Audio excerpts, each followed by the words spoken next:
Buenas noches, estimada audiencia de Disenso. Acá estamos en otro programa, acompañado por Silvio Maresca, lo cual para mí es un gran honor y un gran gusto nuevamente. Y el tema de este programa yo lo había hablado con Alberto Huela, que no está en esta oportunidad. Se lo había sugerido, le pareció muy interesante y lo comparto contigo, Silvio, porque es un tema que a mí me apasiona y que me parece que es un tema relevante y que tiene que ver con nuestros tiempos y que siempre ha sido un nombre que ha sido de alguna manera ha tenido una lucha dialéctica en la historia con las religiones. Me refiero al tema del ateísmo. Al tema del ateísmo. Sí. Concretamente, yo llamaría a este programa con el nombre que tiene este libro, que lo muestro en pantalla, que es de Claude Tresmontant, el autor, y el libro se llama Los problemas del ateísmo. Entonces, yo hablaría tanto de... ¿De qué época es este autor? Tresmontant es de la década de los... Empezó escribiendo en los 50, si no me equivoco, Ajá. Y sus últimas obras fueron en los 80. Ajá. Autor francés que falleció relativamente joven, creo. Bueno, pero o sea, es prácticamente contemporáneo, digamos. Es contemporáneo, sí, es un autor muy interesante. Él mantiene dentro de todo la tradición católica, pero le da ciertas vueltas y se mete con autores no tan tradicionalistas como Teilhard de Chardin, por ejemplo, o Henri Bergson, o Blondel, a los cuales reivindica. Y si bien sigue a Santo Tomás, también reivindica a Duns Scoto.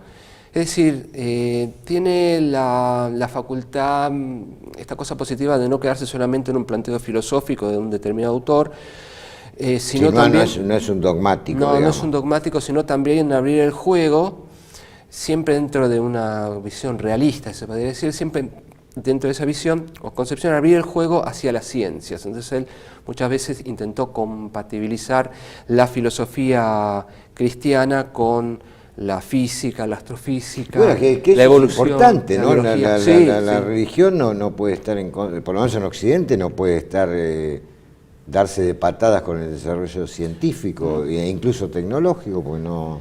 Es que una de las cosas que yo quería plantear hoy es que muchas veces, sobre todo en la modernidad, el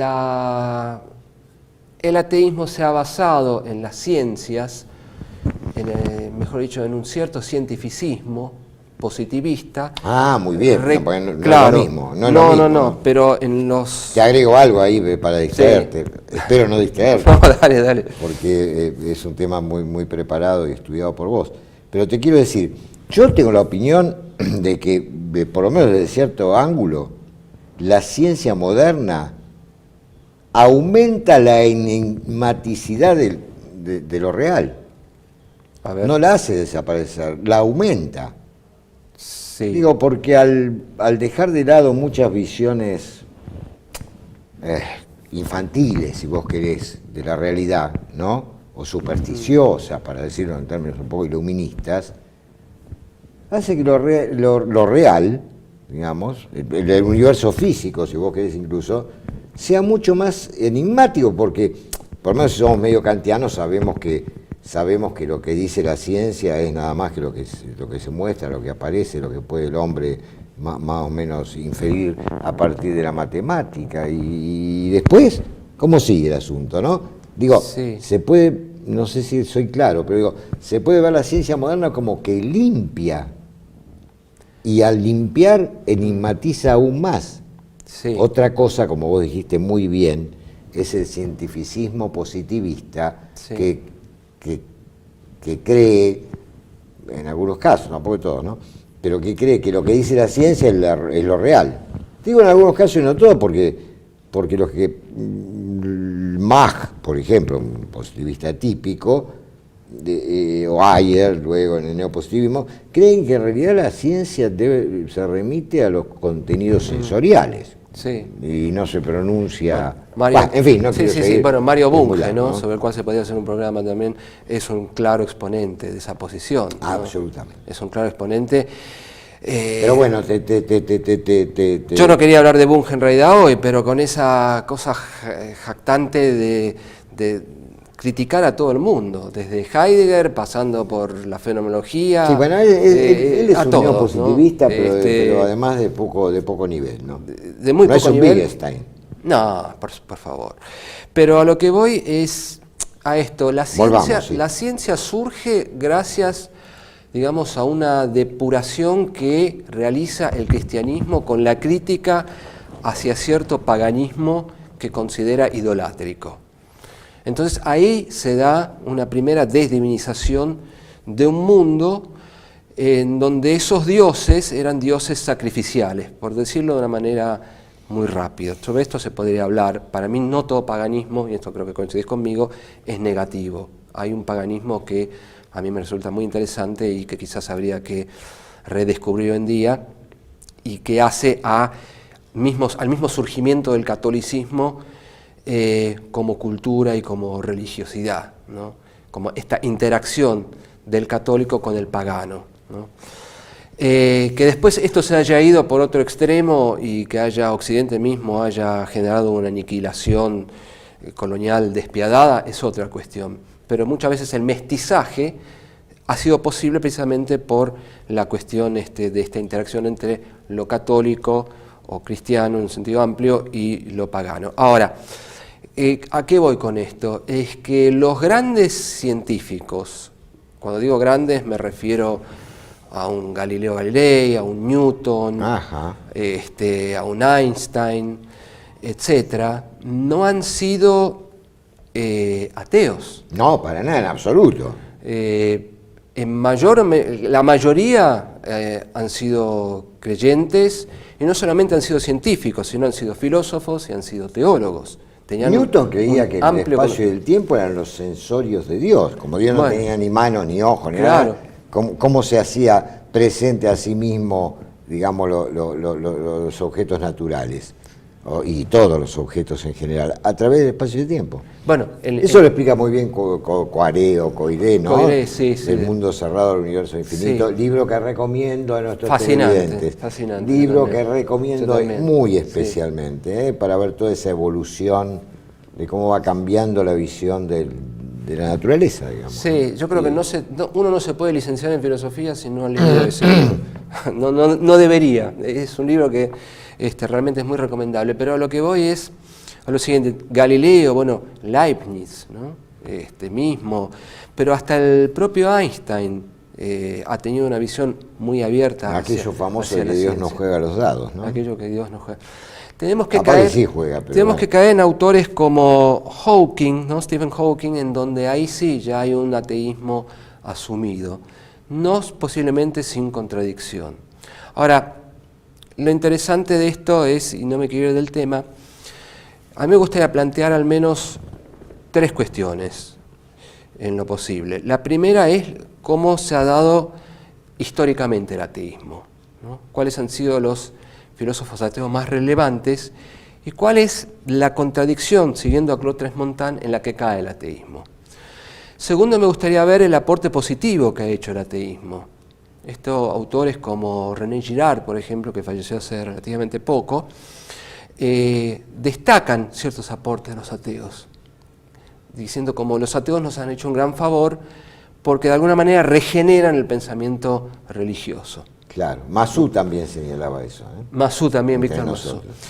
Después se podrían citar algunos autores ateos y finalmente me gustaría hablar, si da el tiempo, esto para el final, de lo que, siguiendo a Alberto Huela, en uno de los libros que leí de él, que él utiliza este término, esta expresión, cómo se ha instalado en nuestra sociedad un ateísmo de la indiferencia, ¿no? Ateísmo de la indiferencia. Un ateísmo de la indiferencia, en el sentido, y acá yo hago mi aporte heideggeriano, de que todo funciona, ahí podemos citar un poco a Heidegger sobre el final, sin necesidad de tener una apertura hacia lo sacro. En nuestro mundo todo funciona por el funcionamiento mismo. Bueno, te escuchamos. Bueno, teniéndote a vos como interlocutor, por supuesto. Bueno, en primer caso, lo que dice Tresmontant, hay un libro muy bueno también de Tresmontant que es cómo se plantea hoy el problema de la existencia de Dios. Que yo debo decir que gracias a ese libro yo empecé a iniciarme en la filosofía, porque fue un libro disparador para mí, ¿no?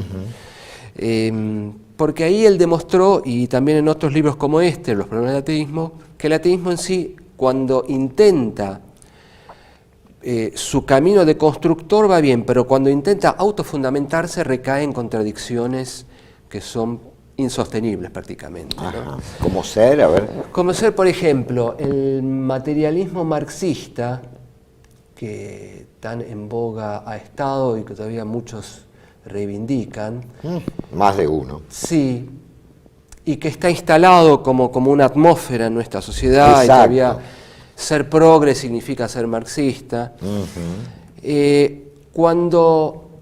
No cuando critica, ¿no? Que en algunas cuestiones uno puede decir, bueno, cuando Marx dice la religión es el opio de los pueblos, esto se podría discutir hasta qué punto ha sido así o es así, sino que cuando intenta autofundamentarse como ideología, recae, por ejemplo, en un materialismo que termina siendo panteísta, ¿no? Todo, ¿por qué? Porque la negación... Sí, la divinización de la materia, claro, panteísmo. Exactamente, la Eso negación de Dios... Y un mal panteísmo, ¿no? Claro, la Porque negación de Dios... Me quedo con el de Spinoza. Claro, la negación de Dios, de un Dios creador, estamos hablando acá de un ateísmo teniendo como referencia al Dios creador cristiano, o al menos... Al teísmo cristiano. Teísmo, ¿no? Que es de ahí donde provienen los mayores ateísmos, ¿no? O al menos del monoteísmo, ¿sí? Claro. No estamos hablando de un ateísmo budista, no nos vamos a meter con ese tema, que casi sería una contradicción. Pero cuando se habla de los grandes ateos que se han dado, han sido en general o ateos en la antigüedad, como los atomistas, ¿no? Que fueron criticados después por Platón, por Aristóteles, como bien se sabe, Claro. pero que en realidad no eran ateos propiamente dicho, porque ellos de alguna Sí, manera yo tampoco aceptaría que eran ateos. reivindicaban ciertos dioses y le rendían culto a esos dioses. O sea, Sí. el tema de lo sacro en toda esa Como gente... incluso los epicúreos, ¿viste? Los Sí. epicúreos no niegan a los dioses. No. Lo que niegan es el temor a los dioses, Claro. digamos, que no son ilustrados, obviamente, ¿no? Sí. Los epicúreos. Pero lo que niegan es el temor a la muerte y el temor a los dioses, Sí. digamos. Pero incluso en la carta a Meneceo, digamos, bien dice Epicuro, que no es el modo correcto de relacionarse con los dioses el temor, Exactamente. digamos, sino contemplarlos en su magnificencia, etcétera, en lo cual no se ocupan de nuestros asuntos. Bueno, ya hay una huida de los dioses ahí, ¿no? Sí, Pero digo, no los veo como ateos, ¿no? no, si esto es así, yo creo que el ateísmo propiamente dicho, siguiendo a Tresmontant, empieza con la modernidad. Es moderno. Es moderno. Indudablemente. Es un fenómeno moderno y es un fenómeno que empieza con algunos autores, en principio son minoritarios, siempre los ateos han sido filosóficamente escasos como autores, ¿no? En general, los autores como Descartes, Leibniz, Kant, Hegel mismo, Schelling ni hablar. En Nietzsche hay un resto, más que un resto, hay una aureola que configura su pensamiento que es Que es religiosa. pero que es religiosa, ¿no? Que es religiosa. Inclusive se pueden encontrar también influencias Schopenhauer también. cristianas, Schopenhauer, en fin, autores existencialistas, autores mal llamados vitalistas como Bergson, bueno, etcétera. En todos ellos no hay una... El único que yo veo pero de ninguna manera es ateo, sino todo lo contrario, ¿no? Que en la tradición occidental de los grandes pensadores, y más que Nietzsche, que ha, digamos, sorteado en cierta forma tanto el judaísmo como el cristianismo, es Spinoza. Sí, sí. Pero no porque sea ateo, ¿no? Sino más bien por todo lo contrario, por una exacerbación de la divinidad, ¿no? Sí, sí, aparte es un autor que deja muchas puertas abiertas. Muchísimas. Por eso no puede ser superado. Hegel intentó superarlo y yo creo que es un intento, pero que no... Eso sería muy interesante mal discutirlo, logrado. pero no es el momento, No, sigamos. a lo que voy yo es, lo que quería decir es lo siguiente, teniendo en cuenta que los autores ateos han sido más bien una minoría en la historia del pensamiento occidental, no obstante, hoy en día hay como una moda por ciertos autores ateos y se dice que uno es progre, ¿no? O uno está en la vanguardia cuando reivindica a algún autor ateo, ¿no? O cuando sigue a algún autor ateo. Hay autores ateos que ciertamente son muy lúcidos. Yo debo... ¿Quién, por ejemplo? Michel Onfray, por ejemplo, me parece un autor muy interesante, muy lúcido, muy estudioso, al cual tal vez habría que dedicarle un programa, pero tiene esa tendencia a cierto nihilismo y a cierta contradicción en su pensamiento que, bueno, ahí habría que indagar. Pero bueno, yo te acoto algo ahí, ¿no? Rescato. El nihilismo es un fenómeno específicamente cristiano, no, tampoco... Sí. Es un fenómeno, por lo menos pensado desde Nietzsche, es un fenómeno específicamente cristiano. O sea, es el hundimiento, mejor dicho, la devaluación de todos los altos valores que ha instituido el cristianismo. Eso es, si bien hay otras definiciones posibles del nihilismo en Nietzsche, pero esta es la dominante.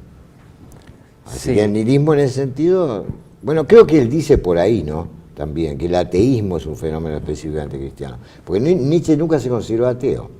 No. Nunca dijo yo soy ateo. Bueno, dice Zaratustra el ateo en la traducción, pero es Zaratustra godlos. Ese Zaratustra sin Dios. Carente de Dios. Carente de Dios. Esto no es lo mismo que ateo. No. Que si lo tomamos muy literalmente, ateo sería lo mismo en realidad, ¿no? Pero claro, los ateos, lo que llamamos los ateos siempre han tenido una actitud militante contra Dios. Sí, totalmente. Una cosa y eso es lo que ha connotado el término, al menos en castellano. Para ir cerrando por ahora, una cosa es esta militancia contra Dios, que es una militancia instalada muchas veces incluso a priori, que sería muy interesante ver desde el punto de vista de la psicología por qué acontece. A veces es bastante comprensible, otras veces no, frente a los fundamentalismos me refiero, es comprensible. Y otra cosa es aquel ateo que necesita de Dios, pero siente la ausencia de Dios.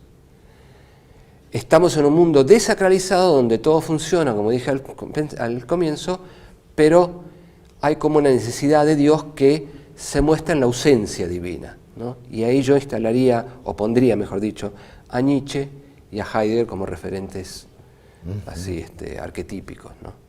Así que, bueno, vamos haciendo una pausa y... Hacemos una pausa y seguimos con tu exposición.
Bueno, seguimos con esta segunda parte en sobre los problemas del ateísmo, así hemos denominado este programa, sobre el cual hemos hablado en principio los problemas que históricamente ha mostrado el ateísmo, que ha sido una posición manejada, digamos, por pocos pensadores, si los comparamos con los pensadores creyentes y con pensadores también escépticos, ¿no?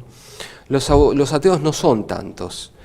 Y por otro lado, lo que dice el autor francés Claude Tresmontant, al cual yo cité, en realidad el ateísmo, cuando intenta fundamentarse, cae en contradicción, porque al negar al Dios cristiano, como en el caso del materialismo marxista, el cual sostuvo, bueno, Marx y Engels, recaen en un panteísmo. Cuando yo niego una divinidad, tengo que negarlo en base a algo.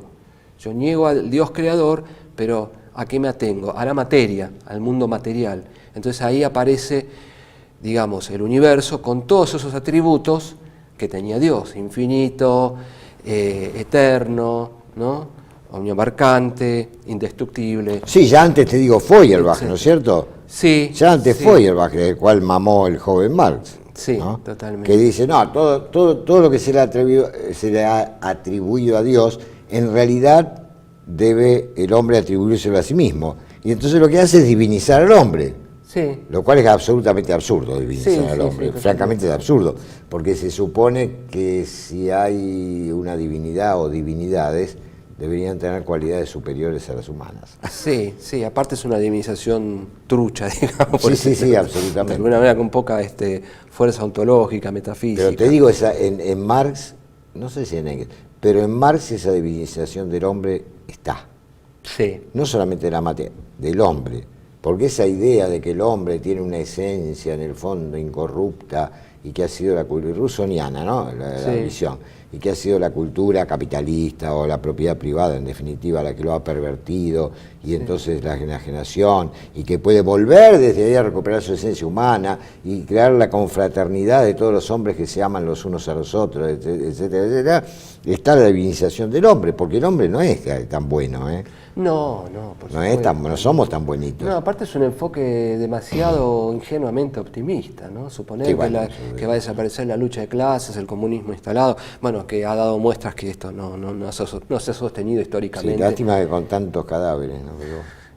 Terribles. Bueno, también es tema de otro programa. Volviendo a autores contemporáneos, Michel Onfray, vos me habías preguntado, es un autor destacado. Slavoj Žižek, que es un autor muy mediático, aparece en varias redes sociales, uno lo puede encontrar en YouTube. Es un autor divertido, es un hegeliano lacaniano, tiene una interpretación del cristianismo muy particular, pero es un cristianismo muy secular, sin trascendencia. Digamos, rescata ciertos valores cristianos, pero le quita toda trascendencia, con lo cual... Un poco como Bátimo, ¿no? De otra manera, digo, pero... Bueno, yo a Bátimo le tengo una estima personal, pero... No te voy a... no te voy a hacer, yo por creo lo que menos Bátimo hoy, hacer perder tu va estima. más allá Pero voy a intentar, de Žižek, cuando habla del cristianismo. No, Žižek, bueno, no podemos pero dedicarle el hace... programa Žižek. Yo he leído El espinoso sujeto. Žižek es un delirante, así te lo digo, porque lo que él plantea, ese es el libro más filosófico de él, lo que él plantea como cuestión de fondo, al plantear que la imaginación trascendental kantiana y su recuperación por parte de Heidegger es violencia en la medida en que lo real, y él habla de un real psíquico, es una pura desarticulación, una anarquía de representaciones, y que todo ordenamiento de las representaciones es violencia, eso es el pensamiento propio de un psicótico. Bueno. En fin, le digo, no, está bien. Yo no quería entrar en la psicología de él, pero a lo que iba no es la psicología, es lo que él piensa filosóficamente. Claro, ¿no? A lo que iba es... Lo que pasa es que vos has leído más su concepción de la religión. Sí, a lo que voy es... te centraste en eso. A lo que voy en él es... a lo siguiente, es que es un pensador muy conocido por su capacidad mediática y por su fuerte exposición también. Muy leído por los psicoanalistas, pero no solo. Y aparte es divertido escucharlo, en serio, tiene cierta capacidad artística, histriónica, totalmente.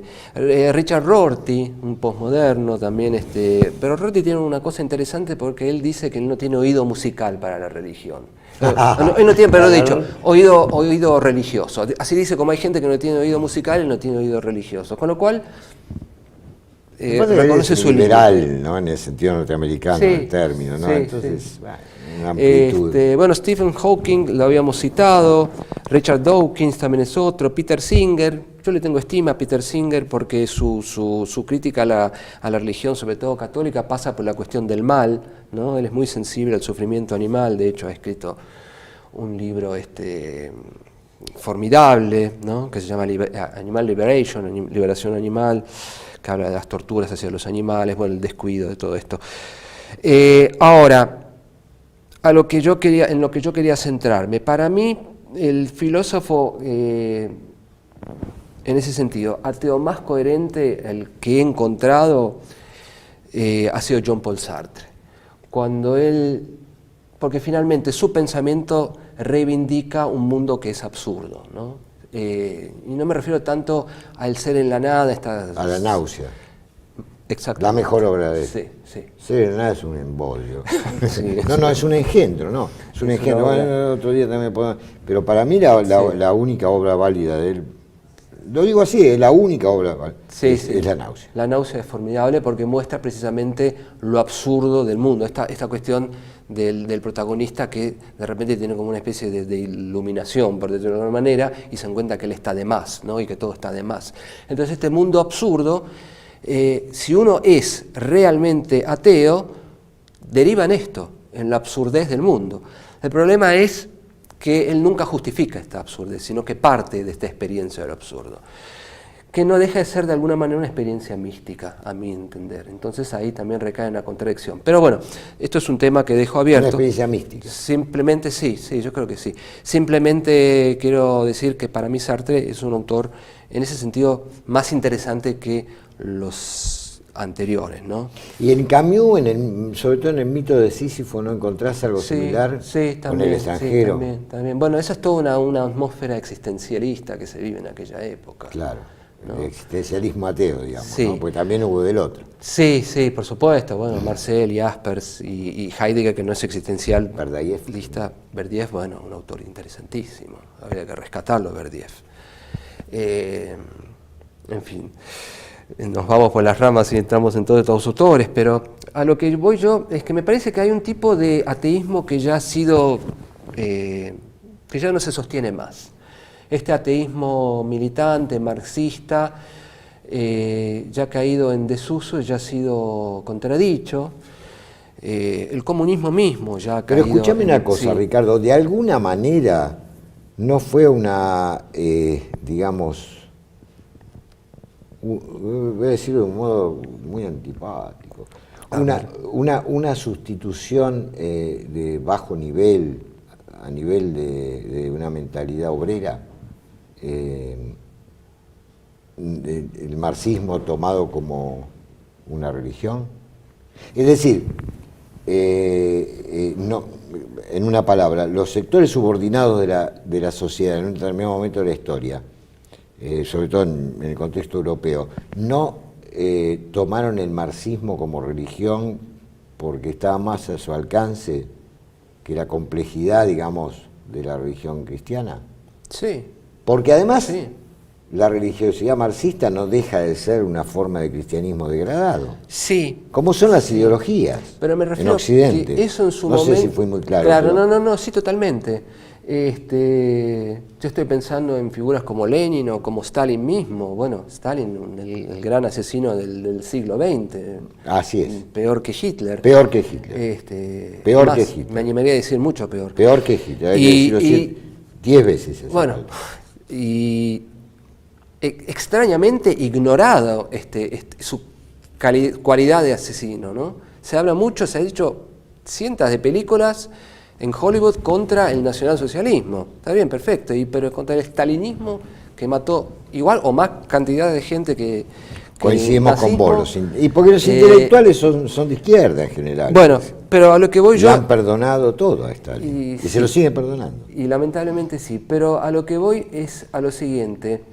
Es que toda esa militancia en aquellos momentos todavía tenía su mística. Esa mística ya ha caído. Entonces hoy en día estamos en un ateísmo que es, como dijo Alberto Buena en su libro, lo que yo te decía, era un sustituto pedestre de la religión. Como eran las ideologías también eran eso. La mayoría de estos autores que yo cité, quizás Onfray haga la diferencia, no tienen un fundamento sólido. Ahora, esto es interesante porque en nuestra sociedad, es una sociedad yo creo que es una mezcla entre que funciona como en una mezcla entre el escepticismo y el ateísmo, ¿no? O sea, uno puede ser de alguna manera un religioso pero ser ateo. Porque yo creo que el verdadero creyente, y esto le pasó, hasta donde yo sé, al mismo Cristo, ¿no? Cuando dice, Dios mío, me has abandonado, ¿no? Cuando muere en la cruz, hasta San Pablo, hasta San Agustín y hasta los grandes místicos. Esta dialéctica entre intentar creer en Dios y dudar de Dios. Estoy pensando en Kierkegaard. Claro, yo estaba pensando, ¿no?, en eso, naturalmente, ¿no? Esto le ha pasado a Heidegger, al joven Cuando Heidegger. dice, no hay cristianos. ¿Qué es esto de la cristiandad? Si todos somos cristianos, desde que no hay ni uno. Entonces me parece que Porque hay... no se puede. Sí. Cristiano se es de a uno. Sí. No hay un todos somos cristianos. No. No hay naciones cristianas. ¿Qué es una nación cristiana? No le encuentra ningún sentido a eso, ¿no? Por eso mismo me parece que hoy en día el cristianismo muchas veces, quizás la excepción en este caso, sin dejar de lado los demás papas que han tenido un protagonismo muy importante, ¿no? Sobre todo papas como Juan Pablo II, etc.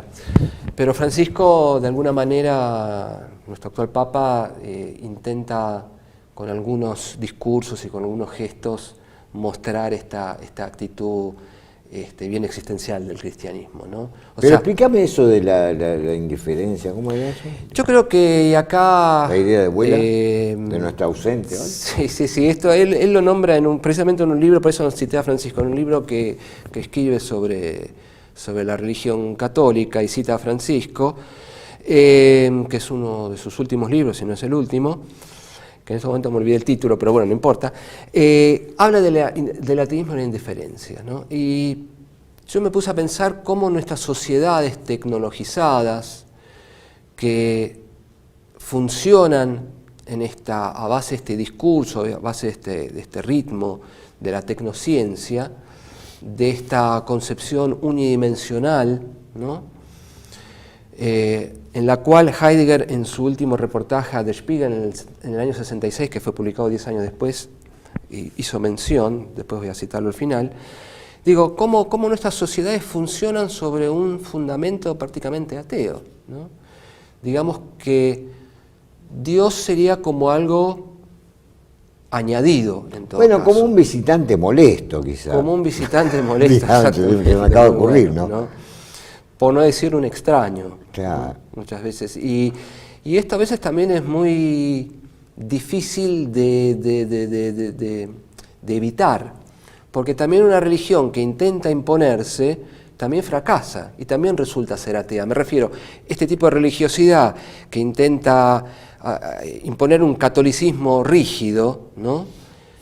Termina teniendo hábitos y gestos que se cierran a la trascendencia. Una trascendencia tiene que ser vivida trascendentalmente. Absolutamente. Por eso, para mí un autor, no sé, como Kierkegaard o como Rilke, ¿no? O como Heidegger, tienen un trasfondo más místico religioso que muchos autores, que yo no voy a citar, que se han llamado católicos o religiosos, y que más allá de su letra, quizás en su vida no lo han sido tanto, o no han demostrado, o sus seguidores no han caído en un cierto dogmatismo. A lo que voy yo, entonces, es que nuestras sociedades parece que funcionan perfectamente sin Dios. Pero no es un funcionamiento que genere plenitud. No permite la autorrealización humana. Lo hemos dicho en otro programa, el otro ha desaparecido. Y pero porque no hay vivencia de la trascendencia, ¿no? Es una inmanencia pedestre, además, ¿no? Sí. Pedestre. Y cuando digo pedestre me estoy acordando de Spinoza, digo, ahí hay una inmanencia, pero no es pedestre, digamos. No, para nada. Dios está presente permanentemente, ¿no? Yo opino igual que vos en el sentido, al menos, de que sin una dirección hacia una alteridad absoluta y trascendente, no hay destino. No hay destino interesante, al menos, ¿no? Sí, sin digamos, una apertura hacia esto, sin un posicionamiento existencial. Pero no es siempre eso para muy pocos. En todas las épocas no ha sido para muy pocos. Yo diría que es consustancial al hombre esa posición. Ahora, el endurecimiento, digamos, esto de, por ejemplo, esto de hoy en día, tener tal ideología u otra, ¿no? La gente necesita, no voy a dar nombres, pero pertenecer al partido A o al partido B. Y a partir de ahí se ponen la camiseta. Por más que el partido A... La ideología es la degradación total de la religión. Por más que el partido A... La ideología es la degradación de la religión. Sí, a lo que voy yo, es por ahí el partido A tuvo un momento bueno y después cayó en desgracia, no sé, los demócratas, por ejemplo en Estados Unidos, ¿no? O los republicanos, por más que hayan hecho aciertos. O el peronismo en la Argentina. O el peronismo en la Argentina, etcétera. Por más que haya habido un movimiento, un partido que en su momento estuvo bueno, la gente se pone la camiseta y ahí es cuando te digo yo, te pones la camiseta política, te pones la camiseta religiosa y es donde te cerrás en realidad hacia una genuina posición abierta hacia la trascendencia. El director nos señala que se nos acabó nuestro tiempo. Yo quería... Hay un momento para que nos lea lo que... Quería terminar leyendo a Heidegger, cómo Heidegger de alguna manera en su último reportaje a la revista Der Spiegel, del El año Espejo, 66. En el año 66, que fue Él publicado... muere en el 75. 76 muere, sí.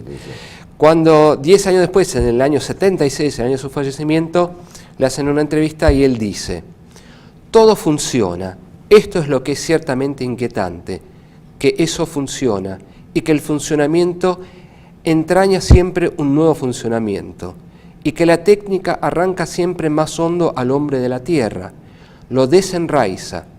Yo no sé si eso les espanta a ustedes. A mí, en todo caso, me espanta ver ahora las fotografías de la Tierra enviadas desde la Luna. Ya no necesitamos más de la bomba atómica, pues el desenraizamiento del hombre ya está ahí. No vimos más que en condiciones puramente técnicas.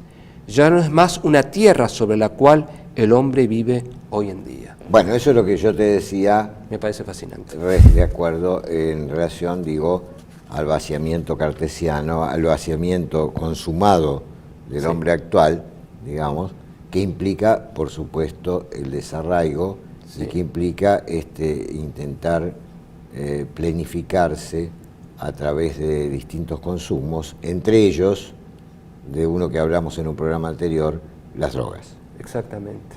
Así que esto es lo que nos deja Heidegger para pensar.